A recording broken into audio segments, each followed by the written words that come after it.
Hi everyone, I'm Rekha Muttaraj live in the KHOU 11 newsroom. It is 2:53 on Thursday, almost Friday. It is great and cloudy outside. We're going to get to the weather in just a minute, but first, let's talk about the headlines that you guys are clicking on today. Let's get to it. Okay, a tough couple of days for Astros fans. We get it, but this next story is giving us hope.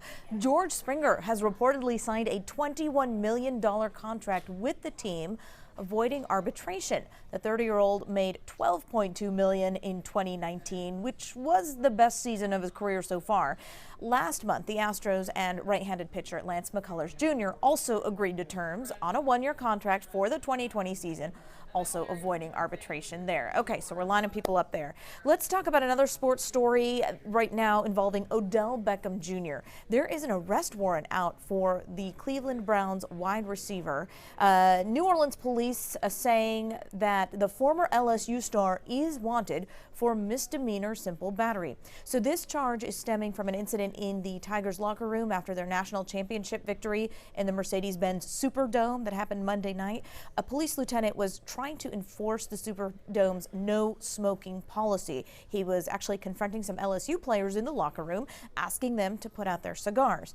That's when Odell Beckham Jr. was seen hitting the officer on the butt. There is cell phone video of the smack, of this encounter. It was posted on Twitter. The Browns organization now saying it is aware of the incident. It has been in touch with Odell, or they've been in touch with Odell, but again, a warrant out for his arrest right now. Okay, let's go to Australia. Some relief there. Several regions across the country have received heavy rainfall in the last 24 hours. Not enough to extinguish all of those bushfires that are burning, but it definitely provides some help to the firefighters who've been really essentially working nonstop for several months to contain them. Now, the rain comes after one of the driest Decembers on record. It is expected to continue throughout the weekend, so hopefully they're going to see more relief down there in the coming days. Speaking of rain, you know, it's been gray and overcast and cloudy in our area. Erica, it looks like there is rain expected in the next few hours, so give us a timeline.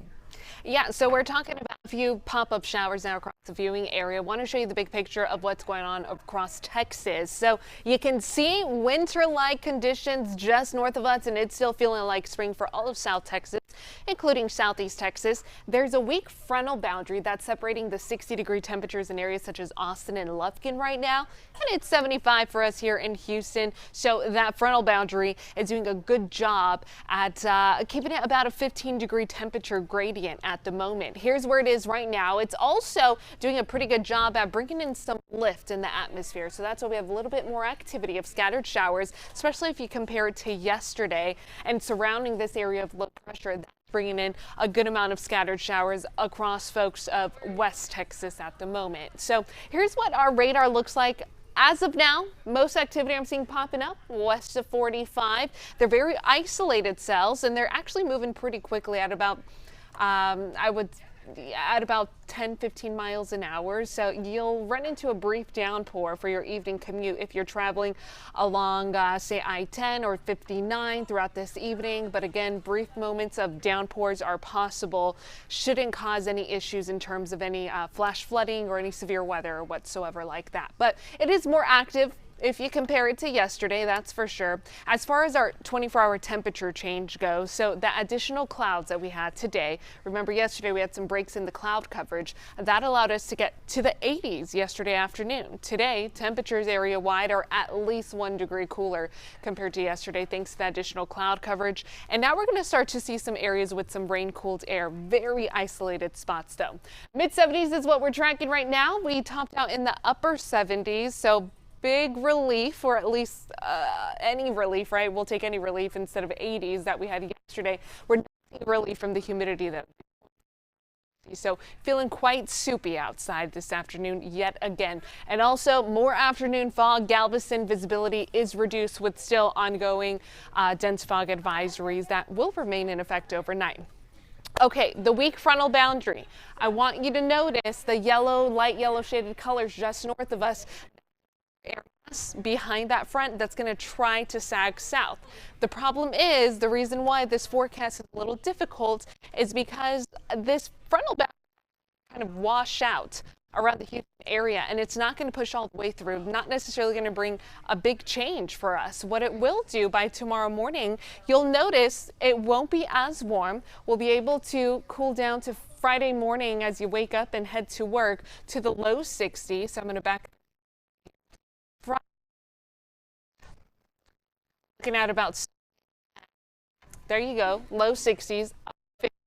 That's much cooler than what we've had the last couple of mornings. And then your forecast highs tomorrow afternoon. I think this front will help us cool down just to where we'll get a break from 70s almost area wide. So we'll take it, right? But it's not that strong. We're all waiting for the strong front in the forecast. That one doesn't arrive until Sunday. So Thursday, Friday, temperatures in the 60s will warm up just ahead of the next frontal boundary, highs in the 70s on Saturday. But I do expect this front to push through around midday, and that's going to bring in some big changes. Scattered showers ahead of it, but notice the temperature drop. We're talking about 20 degrees from Saturday to Sunday.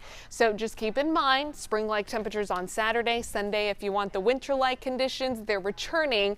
Overnight lows, we're not talking freezing temperatures for the Houston area, but it will be significantly cooler than what we're waking up to. So let's talk about the rain component with this frontal boundary. About a 30% chance of rain right now. It's moving through this evening. Not going to do much of a difference. We will be slightly cooler. Here's the stronger front. You can notice a distinct line of showers and storms across West Texas. That's going to be our stronger cold front, which arrives on Saturday. I'm also keeping in a 10% chance of rain on Sunday for folks running the marathon, because notice as we're at Sunday 7 a.m. there's still some light rain that's clearing out. Most of us, I think, should be on the dry side, but it's just something to be aware of. Not going to be a huge impact. I think our best rain chance will be late Saturday. Okay, how much rain are we talking about? Because we need the rain. We technically are under a light drought. Not going to bring us too much. Scattered showers, brief moments of heavy downpours. Most of the models are keeping us under half an inch of rain. So don't expect much rain on your lawn as that system rolls through. Okay, your 7-day forecast before I let you guys go. Get ready for the 411. 60 tomorrow, slight relief thanks to a weak front. Stronger front on Saturday. Sunshine pops out on Sunday, and then we're trending in the 50s and 60s. So big changes next week in terms of temperatures if you compare it to this week. All right, and I'll see you guys on the TV side in exactly 1 hour.